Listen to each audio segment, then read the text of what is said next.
Difficult team করাও difficult হচ্ছে আসলে সত্যি কথা বলতে গেলে, কারণ 10টা প্লেয়ার তো নাই, প্লাস খালেদার জয়ও ইনজুর। বিভিন্ন কারণে প্রিমিয়ার লিগটা ছোটো ছোটো করে দেরি হতে আসলে এই প্রবলেম করেছে। আমি আশা করেছিলাম যে 3টা ম্যাচ 3টা রাউন্ড খেলতে পারবে হয়তো, বাট প্র্যাকটিস ম্যাচ খেলতেছিল, ফর্মে ছিল ছেলেরা। বাট এগেইন এটা ন্যাশনাল টিম যেটা ভালো মনে করছে সেটাই করছে। আক্ষেপ, অতৃপ্তি, বাস্তবতা, জাতীয় দলের ব্যস্ততায় তারকায় ঠাসা আবাহনী এখন তারকা শূন্য অবস্থা। এমন যে একাদশ সাজাতেই ক্লাবটির রীতিমতো গলদঘর্ম। জিম্বাবুয়ে সিরিজের জন্য ঘোষিত টাইগারদের 15 সদস্যের স্কোয়াডের 10 জনই আবাহনীর। এমনকি ইনজুরিতে তারা পাচ্ছে না পেসার খালেদ আহমেদ আর মাহমুদুল হাসান জয়কে। তাই তো বৈশাখের হিট অ্যালার্ট নয় আবাহনীর সংখ্যায় একাদশ মেলাতেই। সেজন্য বয়সভিত্তিক পর্যায় থেকে ক্রিকেটার ধার করেছে আকাশী নীল, তবুও কাটছে না সংকট।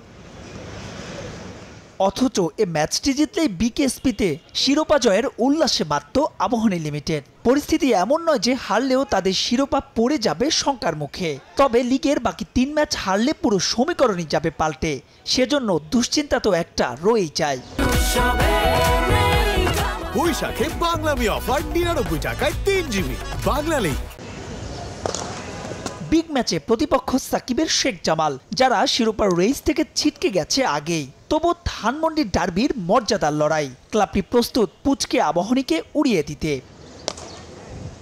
এ ম্যাচের দিকে তাকিয়ে থাকবে পাশের মাঠ অর্থাৎ 3 নম্বর গ্রাউন্ডে খেলতে থাকা মোহামেডানও। যদিও বাস্তবতা বলছে আবাহনী ছাড়া চলতি ডিপিএলে অন্য দলগুলোর শিরোপা জয়ের সম্ভাবনা খুবই ক্ষীণ।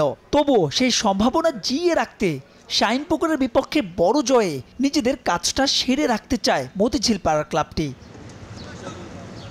মিরাজ থাকলেও রিয়াদকে আর পাচ্ছে না মোহামেডান। অন্যদিকে জাতীয় দলের কমিটমেন্টের কারণে শাইনপুকুর মিস করবে রিশাদকে। সব মিলিয়ে তাই এখনই ডিপিএল এর রোমাঞ্চ শেষ হয়েও এ যেন হচ্ছে না শেষ। মাহবুব রিমন, সময় সংবাদ, ঢাকা।